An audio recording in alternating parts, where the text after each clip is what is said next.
अस्सलामु अलैकुम वरहमतुल्लाहि वबरकातुहू।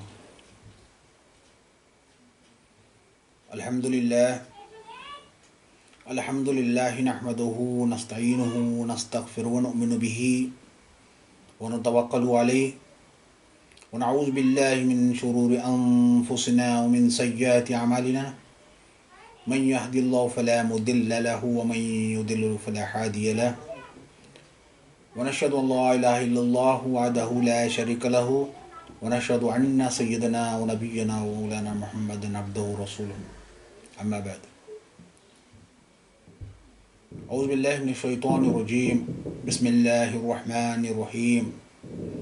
रब्बी इश्रह ली सदरी व यस्सिर ली अमरी वहलुल उक़दतम मिन लिसानी यफ़क़हू क़ौली वजअल ली वज़ीरम मिन अहली। सदक़ल्लाहुल अलियुल अज़ीम। मोहतरम बुज़ुर्गों, मेरे प्यारे दोस्तों, नौजवानों और तमाम लोग जो दावत व तबलीग के काम में मगलूस हैं और जो लोग एक अल्लाह को मानते हैं और हम एक ही बाप की औलाद हैं, हम एक ही माँ बाप की औलाद हैं। हमारे माँ बाप हज़रत आदम अलैहिस्सलाम, हज़रत हव्वा अलैहिस्सलाम हैं और हमारे तमाम मखलूक जो है हम भाई भाई हैं। हमारे बीच में इतने सारे इख्तिलाफ़ात हैं, हम अपने मकसद से दूर हट गए हैं। हमारा जो मकसद ऐन है इस्लाम, जिसको हम पीस कहते हैं, शांति कहते हैं, कि दुनिया में कायम हो और सब तरफ अमन व अमान हो जाए और सब तरफ खुशहाली आ जाए, ये हम चाहते हैं कि सभी तरफ अमन व अमान आ जाए और खुशहाली आ जाए। तो इसकी पहल हम कहाँ से करेंगे? हमारे जो भाई हैं, हमारी जो बहनें हैं, हमारे जो करीबी लोग हैं, हम उनसे कितनी मोहब्बत करते हैं, हम उनसे कितनी अदावतें रखते हैं, हम उनके बारे में क्या ख्यालात रखते हैं। ये जब इस पसे मंज़र को जब हम देखते हैं तो बहुत सारे सवाल खड़े उठते हैं और इस निज़ाम को बनाने के लिए हमको अपनी पहले ख़ुद की इस्लाह करनी ज़रूरी है। हमको अपने अपने गिरेबान में झांक कर देखना है कि मेरी ज़िम्मेदारी क्या है। क्या मैं इस शांति फैलाने को, इस्लाम फैलाने में, लोगों की इस्लाह करने में मैं अपना कितना योगदान देता हूँ? क्या मेरी वजह से मेरे पड़ोसी को तकलीफ़ तो नहीं हो रही है, मेरे हिंदू भाई को तकलीफ़ तो नहीं हो रही है, मेरे और जो भाई हैं जो खूनी रिश्तेदार नहीं हैं उनके साथ मेरे ताल्लुकात कैसे हैं, जो मोहल्ले की मस्जिदें हैं वो मस्जिदों के साथ हमारा ताल्लुकात कैसा है, और गांव में जो मस्जिदें हैं और उसके बाद शहरों में जो मस्जिदें हैं और जितने भी हमारे देश में मस्जिदें हैं, उसके अलावा हम दुनिया की बात करेंगे। तो मैं आज जो तरीक़ेकार बता रहा हूँ, मेरा जो तरीक़ेकार है कि इस कौम की इस्लाह किस तरह से की जाए, इसका तरीक़े अमल क्या होना चाहिए, तो मैं आपके सामने एक अच्छी तरह से समझाने की कोशिश करूँगा। शायद आप इसको समझ जाएं और ये अमल अपने दीन और अपने मज़हब और अपने मसलक को थोड़े देर के लिए अलग रख के इसको सोचें। अपने मज़हब, अपने अकायद, अपने मसलक और अपने मानने वाले, अपनी मस्जिद, इन सभी चीज़ों को अलग रख के सिर्फ़ हम एक अल्लाह को मानने वाले, एक रसूल को मानने वाले, ला इलाहा इल्लल्लाह मुहम्मद रसूलुल्लाह पढ़ने वाले और सभी तमाम लोगों को अपना भाई मानने वाले लोग बन जाएं और सब लोग एक बन जाएं और सब तरफ खुशहाली आ जाए, सब तरफ खुशो खुशो और लोगों में मोहब्बतें आ जाएं, लोग एक दूसरे की मदद करें, लोग एक दूसरे को गलत निगाह से, तशद्दुद की निगाह से न देखें, प्यार की निगाह से देखें, ये निज़ाम कायम हो। तो इस निज़ाम को कायम करने के लिए हमको क्या करना चाहिए, इसका तरीक़ेकार क्या होना चाहिए, मैं इसको एक छोटे से ग्राफ के ज़रिए मैं आपको समझाने की कोशिश करूँगा, तो आप थोड़ा समझने की कोशिश कीजिए। देखिए, हम जो जिस शहर में रहते हैं और जहाँ भी हम रहते हैं, तो मान लो कि हमारे शहर में 5 मस्जिदें हैं। हम जिस गांव में या शहर में रहते हैं, मान लो 5 से ज़्यादा ही होते हैं। जैसे कि अभी हम यहाँ पर लिखेंगे, ये मस्जिद हो गई, ये 2 मस्जिद हो गई, ये तीसरी मस्जिद हो गई, ये चौथी मस्जिद हो गई, ये 5वीं मस्जिद हो गई। मान लो ये पूरा शहर है हमारा, ये हमारा जो शहर है, ये पूरा ये हमारा शहर है मान लो। और ये जो है ना, ये मस्जिदें हैं, एक मस्जिद, दूसरी, तीसरी, चौथी, 5वीं। अब इसमें जो है ना, हम देखते हैं ये जो मस्जिदें हैं ना, तो ये अलग अलग मसलक की बनी हुई रहती हैं। जैसे कि अब ये अहले सुन्नतुल जमात की मस्जिद है। तो इसके बाद ये जो मस्जिद है, ये देवबंद से ताल्लुक़ रखने वाली और तबलीग जमात की मस्जिद हम कहेंगे उसे। और ये जो है ना, अहले हदीस की मस्जिद कहेंगे। ये अभी जो मैं बता रहा हूँ, ये फैक्ट है, ये हकीकत है, हम इसको झुटला नहीं सकते। अगर मैं माजूरत चाहता हूँ, अगर मैं इसको अपनी ज़बान से आप तक पहुँचा रहा हूँ, लेकिन ये हकीकत है। आप देखिए आपके शहर में जाके, तो ये होगा। तो ये अहले हदीस की मस्जिद है। और उसके बाद ये जो है शिया की मस्जिद है, और ये जो है और अलग फ़िरके के मानने वाली की मस्जिद है। तो इस तरह से मस्जिदें अलग अलग होती हैं। अब यहाँ पर जो रहते हैं ना, ये जो मतलब मोहल्ला रहता है, ये हमारे जो मोहल्ले में मान लो कि यहाँ पर 20 घर हैं, 20 घर है, 20 घर रहते हैं। हर एक मस्जिद के इसमें 20 घर आते हैं।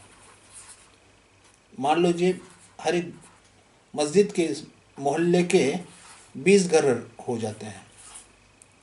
तो 20 घर में कितने अफराद होंगे? मान लो कि 20 घर में 60 से 80 या 100 अफराद होंगे। और ये मस्जिद से जुड़े रहते हैं, ये नमाज के लिए जाते हैं यहाँ पर, या मस्जिद के खिदमत में अंजाम देते हैं। और ये लोग मस्जिद से जुड़े रहते हैं, मतलब 5 वक्त नमाज भी पढ़ते हैं। और फिर जो लोग मतलब 5 वक्त की नमाज नहीं पढ़ते, एक वक्त की तो नमाज पढ़ने के लिए चले जाते हैं इसी मस्जिद में। और नहीं तो मतलब हफ्ते में एक मतलब जुमा रहता है, तो उसी वक्त तो चले जाते हैं। तो इनका ताल्लुक़ जो है ना, ये मस्जिदों से रहता है। अब दूसरी बात, ये जो मस्जिद इसके जो चलाने वाले हैं, इसको हम देखते हैं कि ये मस्जिद चलती कैसी है। मतलब मस्जिद का जो निज़ाम है, मस्जिद में जो मतलब जो उसके अखराजात हैं, मस्जिद की साफ़ सफाई है, और मस्जिद का जो निज़ाम मतलब रहता है, वो किस तरह से चलता है। तो यहाँ पर एक जो है ना, एक इमाम रहता है, इमाम, और एक मुअज्जिन रहता है। इमाम का काम क्या होता है कि 5 वक्त नमाज पढ़ाएंगे, फिर जुमा का खुतबा देंगे, और बच्चों को तदरीस देंगे। और उसी तरह मुअज्जिन का काम जो है मतलब अजान देंगे, फिर जो साफ़ सफाई करेंगे, और मस्जिद का जितना भी जो है ना, ये इसके अलावा जो है ना, 11 से 21 लोगों की ट्रस्टी एक बॉडी होती है। इन लोगों की एक बॉडी होती है, 11 से 21 लोगों की बॉडी होती है।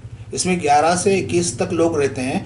ये लोग इस मस्जिद को चलाने के लिए मदऊ किए जाते हैं। और इसके जो अखराजात होते हैं, ये इन लोगों के ज़रिए से, मतलब हफ्तावारा या फिर माहवारी चंदा जिसको बोलते हैं, इस तरह से जमा करके ये मतलब इमाम साहब की जो तनख्वाह है, मुअज्जिन की तनख्वाह है, ये सब दी जाती हैं इस तरह से। तो अब ये तरीक़ेकार सभी मस्जिदों में हर जगह सेम रहेगा। तो मैं जो कहना चाहता हूँ, ये तो आपको मालूम होगी बात। तो हम यहाँ पर एक बात अर्ज़ करना चाह रहा हूँ मेरी तरफ से। जो हम दावत व तरीक़ेकार की बात करते हैं, और फिर अमन अमान की बात करते हैं, एक माशरे को अपने जोड़ने की बात करते हैं, तो इसको हम किस तरह से जोड़ा जाए, इसकी किसकी ज़िम्मेदारी है? मेरी ज़िम्मेदारी है, इमाम साहब की ज़िम्मेदारी है, मुअज्जिन साहब की ज़िम्मेदारी है, ये जो ट्रस्टी जो लोग हैं मस्जिद के। और मैं यहाँ तक देख चुका हूँ, आपको एक बात बुरी लगेगी कि ये जो ट्रस्टी जो लोग हैं ना, तो अपना हक बताते हैं मस्जिदों पर कि ये मेरी मस्जिद है। और वहाँ पर इख्तलाफात होते रहते हैं। ये बात नहीं होनी चाहिए, ये बात बिल्कुल नहीं होनी चाहिए। ये अल्लाह का घर है, ये कौम की मस्जिद है और ये अल्लाह का घर है और इसका निज़ाम अल्लाह चलाएगा। आप सिर्फ मुतवल्ली है, उसके सर्वेंट है, मस्जिद की देखभाल करने वाले लोग हैं आप। तो आपको किस तरह से रहना चाहिए, ये आपको सीखना बहुत ज़रूरी है। ये जब तक आप सीखेंगे नहीं, आपकी जिम्मेदारी क्या है, आप आपकी जिम्मेदारी पहचानेंगे नहीं, तब तक इसका निज़ाम जो है ठीक ढंग से इस गांव का निज़ाम बनेगा नहीं। तो हम यहाँ पर ग्राउंड लेवल पर है यहाँ पर अभी, तो आप बहुत आगे हमको जाना है। देखिए ये जो 11 से 21 के बीच में जो ट्रस्टी लोग रहते हैं ना, तो ये ट्रस्टी लोगों का क्या प्राइस है, इनके क्या काम है।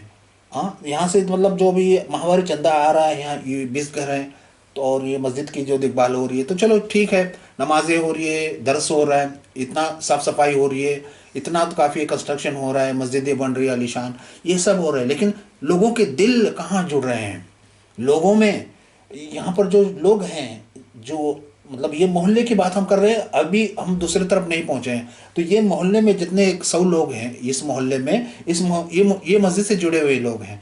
तो अब ये मैं क्या कहना चाहता हूँ कि ये जो इमाम है, ये इमाम और मुअज्जिन जो है अपने फ़राइज़ को अंजाम दे। तो उनके फ़राइज़ और उनकी फ़राइज़ क्या होंगे कि वो दीन का काम करेंगे, और ये मस्जिद के साथ साथ मुक्तदियों के साथ साथ नमाजियों के साथ साथ इन घरों की तरफ भी तवज्जो देंगे।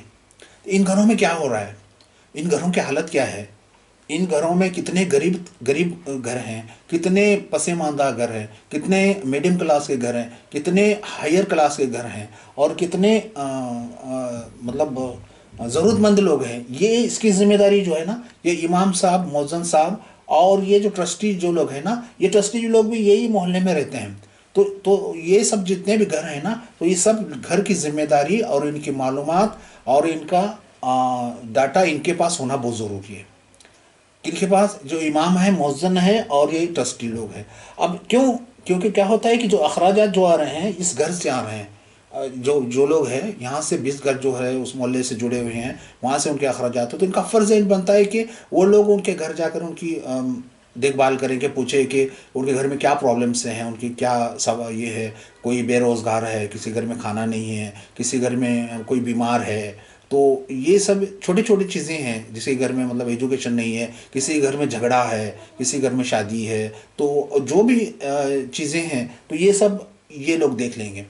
अब होता क्या है, देखिए ये जो मस्जिद के इमाम हैं और ये मुतवल्ली है, इस मस्जिद से इनका ताल्लुक़ क्या है, ये मेरा सवाल आपसे।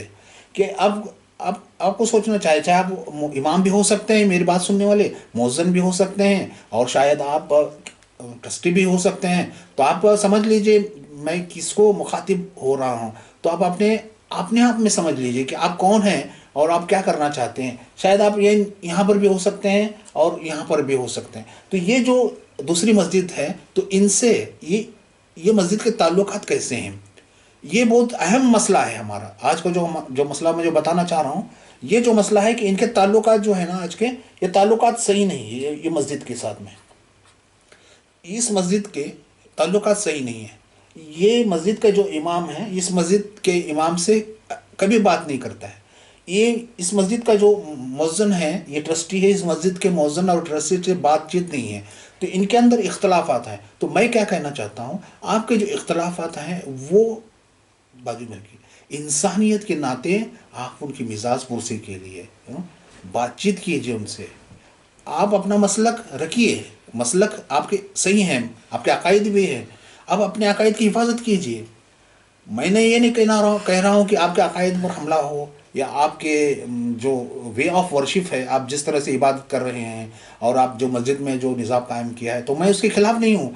आप बाकायदा अपनी तरीके से कर लीजिए। आपकी जो मस्जिद है आप उसके तरीके से कीजिए, क्योंकि मैं जो तरीके पर जानना चाहता हूँ वो मस्जिद में मैं चला जाऊँगा, और आपके जो मानने वाले जो लोग हैं ना वो भी आपके पास आ जाएंगे, तो आपको उससे फ़र्क नहीं पड़ेगा। लेकिन एक इंसानियत के नाते जो चीज़ है, इस्लाही के तौर पर मैं जो बयान करना चाहता हूँ कि आप अपने ये जो अकायद को थोड़ी देर के लिए अलग रखिए। इसलिए ये भाई जो है ना, हमारे भाई हैं, लेकिन उनके अकायद दुरुस्त नहीं है, या आपकी नज़र में, शायद आपकी नज़र में अकायद नहीं मिलते हैं, आपके ख़यालात नहीं मिलते हैं, ये तो होते रहता है। तो हम तो इस्लाह की बात कर रहे हैं, पूरे शहर की बात करेंगे आगे चल के। तो ये शुरुआत तो यहाँ से हो रही है कि ये इनके साथ जो अब ताल्लुकात अच्छे कायम करेंगे तो इससे फ़ायदा ही फ़ायदा होगा। फ़ायदा जितना होगा आप यकीन नहीं करेंगे कि ये निज़ाम जो बनेगा ना, खुशहाली सब तरफ आएगी और हंसी खुशी का माहौल रहेगा आपके अंदर। मतलब अभी ये जो लोग अगर ये मस्जिद में जाना चाहते हैं तो झिझकते हैं ये मस्जिद में, तो पूछता है ये इमाम और मौज़न और ट्रस्टी लोग पूछेंगे आपने वो मस्जिद में क्यों गए, ये सवाल पूछेंगे। तो ये सवाल नहीं पूछना चाहिए कि आप कहीं भी जा सकते हैं, अल्लाह ताला का घर है, आपको इबादत करनी है, इबादत नमाज है, नमाज अल्लाह ताला के लिए पढ़ते हैं और जितने फ़राइज़ है आप कर सकते हैं, तो इसमें किसी की मदाखलत नहीं होनी चाहिए। हाँ, तो आपके अकायद अपनी जगह पर है, आपका वे ऑफ वर्शिप, जैसे आप सलाम पढ़ रहे हैं, ये मस्जिद में सलाम नहीं हो रही, ये मस्जिद में दुआ हो रही, इस मस्जिद में दुआएं नहीं हो रही, इस मस्जिद में हय्या अला सलात की जगह अकामत की जगह उठ रहे हैं और इस जगह पर अकामत की जगह पर बैठ रहे हैं। तो ये छोटी छोटी चीज़ें हैं, इससे हमारे इसमें खलल नहीं पैदा होता है। हमारा मेन जो अकीदा और जो है ला इलाहा इल्लल्लाह मोहम्मद रसूलुल्लाह है, इसको हम लेके चलना है आगे और इंसानियत को बढ़ावा देना है और शांति, भाईचारा और अपनी तरक्की, ये तरक्की जो हो ना, तो ये तरक्की हम देखने की पूरी कौम की तरक्की हो, पूरे मोहल्ले की तरक्की हो, पूरे गांव की तरक्की हो और पूरे देश की तरक्की हो। देश हमारा है, देश की पूरी तरक्की हो, हम ये सोचेंगे, ये हमारा नज़रिया रहना चाहिए। यहाँ पर मैं जो अभी आपको जो बताना चाह रहा हूँ इसलिए क्योंकि मेरा फ़ायदा हो, मेरे मोहल्ले का फ़ायदा हो और मेरे गांव का फ़ायदा हो और मेरे तमाम जितने भी मेरे गांव में लोग हैं उनका फ़ायदा हो, मेरे डिस्ट्रिक्ट का फ़ायदा हो, मेरे स्टेट का फ़ायदा हो और मेरे देश का फ़ायदा हो। ये आपकी नीयत होनी चाहिए, आपके ख़यालात इस तरह से होने चाहिए, ये बहुत ज़रूरी है। ये अगर हो जाएंगे तो इतनी आसानी हो जाएंगी कि हर तरफ भाईचारा भाईचारा बना रहेगा और हर तरफ खुशहाली खुशहाली रहेगी और कहीं भी आपको गम नज़र नहीं आएगा। लोग एक दूसरे की मदद करेंगे, लोग एक दूसरे के गम में शामिल हो जाएंगे और हर जगह खुशियाँ ही खुशियाँ रहेंगी। चलो आगे बढ़ते हैं। तो यहाँ पर जो प्रॉब्लम हमको हो रहा है कि ये लोग यहाँ पर जाए, ये मस्जिद के इमाम से ताल्लुकात अच्छे रखे, इस इमाम के मौज़न से ताल्लुकात अच्छे रखे, इस मस्जिद के, और इस मस्जिद के जो ट्रस्टी हैं, चाहे मस्जिद कोई भी मसलक की हो, उनके साथ अच्छे ताल्लुकात रखें, आपसी ताल्लुकात, इसमें अकायद न लाएं। आपके अपने अकायद और अपने जो वे ऑफ वर्शिप है उसको यहाँ पर मत लेकर आइए। सिर्फ बातचीत करना है आपको और अपने जो मतलब खैरियत पूछनी है और आप उनके साथ अच्छे ताल्लुकात रखने हैं। समझ रहे हैं ना बात? तो ये अगर जब आप करते हैं तो यहाँ पर कहीं भी बिगाड़ आ जाता है तो हम ये बिगाड़ को दुरुस्त कर सकते हैं। चाहे यहाँ पर एक कोई शराबी है, इस घर में एक शराबी है जो अपनी माँ को मार रहा है। अब ये कितनी बुरी बात है हमारे समाज में, हमारे सोसाइटी में इस तरह से। तो ये इसकी देखभाल, इसकी जिम्मेदारी कौन है? तो वो अपनी माँ की भी नहीं मान रहा है, अपने बाप की भी नहीं मान रहा है। और तो वो लोग जो ट्रस्टी जो है उसको पूछेंगे, उसका सवाल पूछेंगे, उस पर फर्ज होगा कि वो ये हरकत क्यों कर रहा है। मान लो कि वो शराब पीकर अपने माता पिता को मारता है, अपने माँ बाप को मार रहा है, तो ये जो गलत काम कर रहा है, तो ये पूछने का हक इस ट्रस्टी को होना चाहिए। अगर ये इसके खिलाफ जाता है तो वो ये इस मस्जिद के जो इमाम और ट्रस्टी हैं उनका साथ ले सकता है इस मामले में। कि ये इसमें जो हमारे समाज में जो बिगाड़ जो आ रहा है ना, वो बिगाड़ को सुधार करने के लिए हम इसकी मदद ले सकते हैं, इस मस्जिद के इमाम की और इनके ट्रस्टी की मदद ले सकते हैं, और इस इमाम की और मौज़न और ट्रस्टी की मदद ले सकते हैं, और इस इमाम और मौज़न की ट्रस्टी की मदद ले सकते हैं। देखिए अब हम कंसिडर करते हैं कि कम से कम 11 लोग हैं, तो 5 जब मस्जिदें हैं तो कितने लोग बन गए? तो 5 तो इमाम हो गए, आपके 5 मौज़न हो गए और 50 तो ट्रस्टी हो गए। इतनी बड़ी आपकी ताकत बन गई। तो इतने लोग जब इतने बड़े लोग हैं, ये चलाने वाले लोग हैं और ये बाकायदा उम्र रखते हैं और ये मतलब सियासत में भी शामिल रहते हैं और मतलब इसको समाज में किस तरह से चलाना ये जानते रहते हैं। तो ये जब ये छोटी छोटी चीज़ें हैं तो ये इसको ये हल कर सकते हैं मिल के। अगर ये सब मिल जाएँ तो ताकत बढ़ गई हमारी। ताकत बढ़ने से क्या होता है, यहाँ पर निज़ाम जो है ना आ गया। अब दूसरी बात कि ये यहाँ पर अभी तो अब मैंने दूसरी बात की थी जो शराबी की। अगर ये गरीब, एक शख्स है गरीब बहुत है, पढ़ा लिखा हुआ है, गरीब आदमी है, तो यहाँ पर अभी जो ट्रस्टी जो बन रहे हैं, यहाँ पर जो माहनावारी चंदा जम रहा है, इस मस्जिद में इतने पैसे जमा हो रहे हैं, इतने पैसे जमा हो रहे हैं, तो एक बैतुल माल कायम हो सकता है, बैतुल माल कायम हो सकता है। आप समझ रहे हैं? बैतुल माल में यहाँ से जो 20 जाएगा तो इसे कर्ज हंसना दिया जाएगा। और इस आदमी को जो पढ़ा लिखा हुआ है लेकिन बेकार है, बेरोजगार है, तो इसको अपनी मायशी ज़िंदगी बिताने के लिए हम इसको मदद कर सकते हैं, और उसको कहीं भी छोटा सा टेलरिंग फर्म, जो भी उसके हुनर हैं उसके मुताबिक या उसका इंटरेस्ट है कारोबारी तौर पर, उसको हम दे सकते हैं। और उसके जो उसूल करने का अंदाज रहेगा, तो हमको मालूम है हुज़ूर सल्लल्लाहु अलैहि वसल्लम के ज़माने में बैतुल माल था, साहबा कराम भी थे, तो उन्होंने जो एक ये निज़ाम कायम किया था, तो वो निज़ाम यहाँ पर कायम हो सकता है। और जब कब होगा, ये सभी लोग मिले हुए हों, ये जितने भी लोग हैं ना, ये मिले हुए हों, पहले इसकी बहुत ज़रूरी अहमियत है। अगर ये बिखर गए तो ये निज़ाम बिगड़ बिगड़ बिगड़ जाएगा, तो इनका मिलना बहुत ज़रूरी है। चलो ठीक है, ये तो अब हमारे समाज की बात होती है। चलो आगे बढ़ते हैं। अब यहाँ पर हम देखेंगे तो यहाँ पर एक मंदिर है। उसी तरह हमारे पड़ोस में भी मंदिर भी रहता है। मंदिर भी रहते हैं, गिरजाघर रहते हैं। हाँ, मान लो एक दो,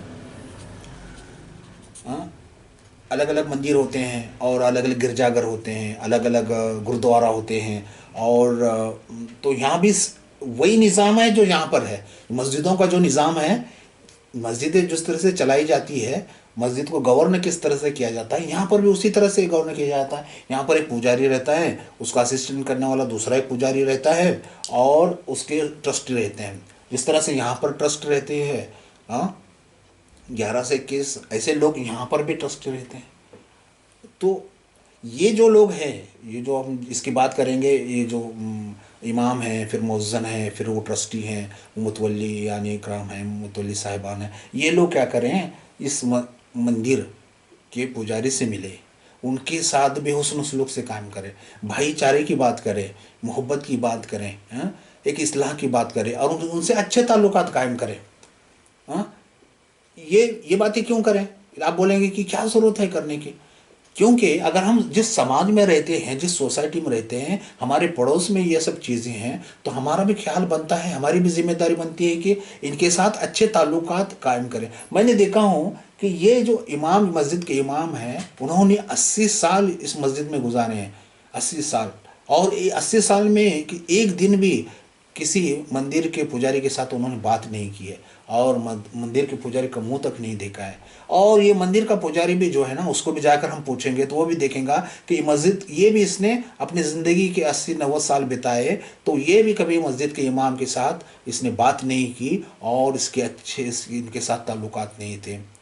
तो ये हमारा जो निज़ाम है ना, ये हमारे शहर का निज़ाम हो रहा है। इसके आगे चल के हम अपने स्टेट की और अलग देश की भी बात करेंगे, तो यही निज़ाम आगे चलेगा। लेकिन हम जहाँ पर रहते हैं, हमारे माशरे में और हमारे गांव की उतनी बात करेंगे यहाँ पर। तो ये लोगों का फ़र्ज़ है, जो ट्रस्टी और इमाम जो है, इस मंदिर के पुजारी से, उसके असिस्टेंट से और उसके ट्रस्टी से बात करें, और उनके साथ अच्छे ताल्लुकात के मेल मिलाप हो सकता है। इसमें यहाँ पर मज़हबी बातें नहीं होंगी, यहाँ पर मज़हबी बातें नहीं होंगी। होंगी तो कौन सी होंगी कि भाईचारे की बातें होंगी, मोहब्बत की बातें होंगी, लेन देन की बातें होंगी, अपने कारोबार की बातें होंगी।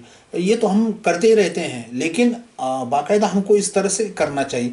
ये अगर जब काम करते हैं, तो मान लो कि यहाँ पर कोई एक ये है, ये शख्स अगर कोई गुनाह करता है, तो हम लोग जब इनको इत्तला करते हैं, इनके साथ अच्छे ताल्लुकात करते हैं, चाहे हम मुस्लिम हो गैर मुस्लिम हो, तो इनके साथ जब ताल्लुकात कायम करेंगे, तो ये बात हमको, इसको सुधार लाने में हमको बहुत बड़ी मदद मिलेगी। पहली बात कौन सी, अगर कोई गुनाह करता है, चोरी करता है, डकैती करता है, किसी को शराब पीता है, जो बुराइयां जितने भी हमारे समाज में बढ़ी हुई है ना, ये हम मिल बैठकर उसका ख़त्मा कर सकते हैं। कितनी बड़ी बात है। और दूसरी बात कि अगर कोई यहाँ पर बेकार है, कोई मतलब पढ़ा लिखा है नौजवान, बहुत ही उम्दा किस्म का, बहुत ही टैलेंट है, तो अगर वो बेरोज़गार है, तो ये मिलकर हम उसको अपने समाज को बढ़ाएंगे, तो हमारे गाँव का विकास होगा, हमारे गांव की तरक्की होंगी, हमारे देश की तरक्की होगी। ये आगे की बात होगी। और देखिए, ये जब हम यहाँ पर मिलते हैं ना, इतना होने के बावजूद, तो यहाँ पर कोई शख्स इतना डेंजरस रहता है कि मसले आ जाते हैं कि ये बहुत बड़ा गुंडे टाइप का आदमी रहता है, इसके बहुत बड़ी पावर रहती है, इसके अपने बड़े गलत धंधे रहते हैं, ये बड़ा पावरफुल रहता है, तो इसको सब लोग डरते हैं, हाँ? तो ये चीज़ आती है। तो जब ये आदमी इनकी बात नहीं मानता है, इनको धमकी देता है ट्रस्टी को, और इन मस्जिद के ट्रस्टी को देता है धमकी, या फिर इमाम को, जो अगर उसको इस्लाह करने गए उसके घर पर, या उसने कुछ गलत काम किया, उसने अम्मी उसके माँ बाप को मारा है, उसने किसी की चोरी की, किसी का माल लूटा, किसी के प्लॉट के ऊपर गलत कब्जा कर लिया, किसी के माल पर गलत कब्जा किया, ये सब जब चीज़ें किए, तो ये लोग इनकी इस्लाह करने गए तो उनको डर लगता है। तो ये डर जब करेगा, इतने लोग मिलेंगे, तो मान लो जब ये इतने सब गांव के लोग इकट्ठा होंगे, तो इसकी जो ताकत है कम हो जाएंगी। तो इस वक्त हम क्या पर, यहाँ जो पुलिस डिपार्टमेंट रहता है और गवर्नमेंट के अलग अलग डिपार्टमेंट्स रहते हैं, मैजिस्ट्रेट रहता है, गवर्नर रहता है, और ये बहुत सारे पुलिस डिपार्टमेंट के रहते हैं, ऑफिसर्स रहते हैं, और नगर पालिका महानगर पालिका रहते हैं, और ये जितना भी निज़ाम ये है, मतलब ऑफिसेस हैं, इनसे इनके ताल्लुकात रहेंगे, हाँ? ये इन लोगों के इनसे बहुत अच्छे ताल्लुकात रहेंगे। तो ये जो चीज़ें अगर होती है, तो ये जब होंगी, तो अब ये चीज़ें आप इनके साथ शेयर करेंगे, तो इनके अंदर एक सॉफ्ट कॉर्नर होगा। तो इसके बाद आप अपनी बात बताएंगे, आप अपने मज़हब की बात बताएंगे उनको, क्योंकि इस्लाम क्या है, तो उनको बात समझ में आएंगी कि इस्लाम हमारा किस तरह से है, हमारा भाईचारा हम फैलाना चाहते हैं, कि इस्लाम का मतलब ये है। तो आजकल तो इस्लाम का मतलब टेररिस्ट हो गया, टेरर बोलते इस्लाम को, मतलब इतना बदनाम कर दिया गया है पूरे, मतलब एक साजिश के तौर पर, कि इस्लाम मतलब, तो इस्लाम को अगर पहचान देनी है, तो इस अमल तरजीह को तरजीह देना बहुत ज़रूरी है। जिस जिस तरह से मैंने बताया ना, ये तरीक़ेकार को तरजीह देना बहुत ज़रूरी है, कि इस तरह से आप मतलब ग्राउंड लेवल से लेके ऊपर तक आप काम कर सकते हो, और आपको इसमें फ़ायदा होगा। फिर आप दीन की दावत लेकर जाएंगे, तो उनको अगर बताएंगे तो आपकी बात सुनेंगे, आपको किसी किस्म की भी तकलीफ नहीं होगी वहाँ पर, क्योंकि आपके अंदर भी यहाँ पर भाईचारा है। ये लोग भी जाएंगे, ये भी अपना अपने मसलक की बात होगी, तो ये भी अपने मसलक की बात करेंगे, तो ये अपने अपने मसलक में रह के बात करेंगे, ये भी दीन का काम करेंगे, वो भी दीन का काम करेंगे।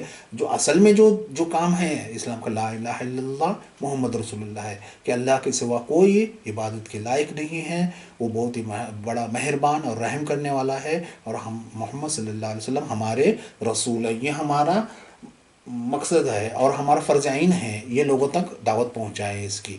और ये जो बाकी की बातें हुई है ना, ये इसको हम पीछे रखें, हम इसके अंदर एकता लेकर आए, हमारे अंदर यूनिटी लेकर आएँ, और ये यूनिटी जब आएंगी, तो हिंदू, मुस्लिम, सिख, ईसाई, ये सभी लोग भाई भाई की तरह रहेंगे, और हमको उसका जो लुत्फ़ है, और जब समाज की तरक्की होंगी, कोई भी हमारे बीच में पावर्टी लाइन के नीचे नहीं रहेगा, सब ऊपर रहेंगे, सबके ख़यालात अच्छे रहेंगे, सबका एजुकेशन लेवल बढ़ेगा, माली, सियासी, ये शैक्षणिक, जितनी भी उनकी जो तरक्की है वो तरक्की होगी, और फलाह होगी, और हमारे देश का और हमारे गांव का विकास होगा। और हमारे गांव का जब विकास होगा, तो जाहिर है कि हमारे दूसरे जो पड़ोसी गांव हैं, वो भी इसको फॉलो करेंगे, ये मॉडल को फॉलो करेंगे, तो वो भी इस तरह से इससे जुड़े हुए होंगे, तो मतलब बुराई का खात्मा हो ही जाएगा, और अच्छाई तो अच्छाई रहेंगी। और इसमें जो है ना, जितनी अच्छाई है, अच्छाई की हमेशा जीत होती है। तो ये हम दावत लोगों तक पहुंचाते हैं। आप भी इसको समझ के आप हमें कमेंट करके आप अपनी राय हमें बता सकते हैं, कि आपको ये बात कैसे लगी, आपने इस बारे में क्या सोचा, क्या क्या आप इस तरीक़ेकार को अपना सकते हैं। तो इस तरीक़ेकार को अपनाने के लिए आपके जहन में क्या क्या सवाल उभर रहे हैं, और भी इसको हम इम्प्रूवमेंट करने के लिए और क्या कर सकते हैं, या आपके जहन में बहुत सारे सवालात हो सकते हैं। तो आपने अपनी राय भी पेश कीजिए, और अपने तजुर्बात भी हमको बताइए।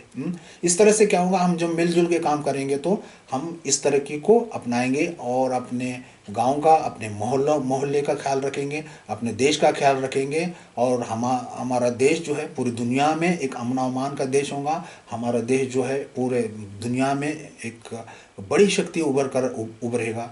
और यही उम्मीद करते हुए मैं आज की इस बात को ख़त्म करता हूँ। व आखिर दावाना अनिल हम्दुलिल्लाहि रब्बिल आलमीन।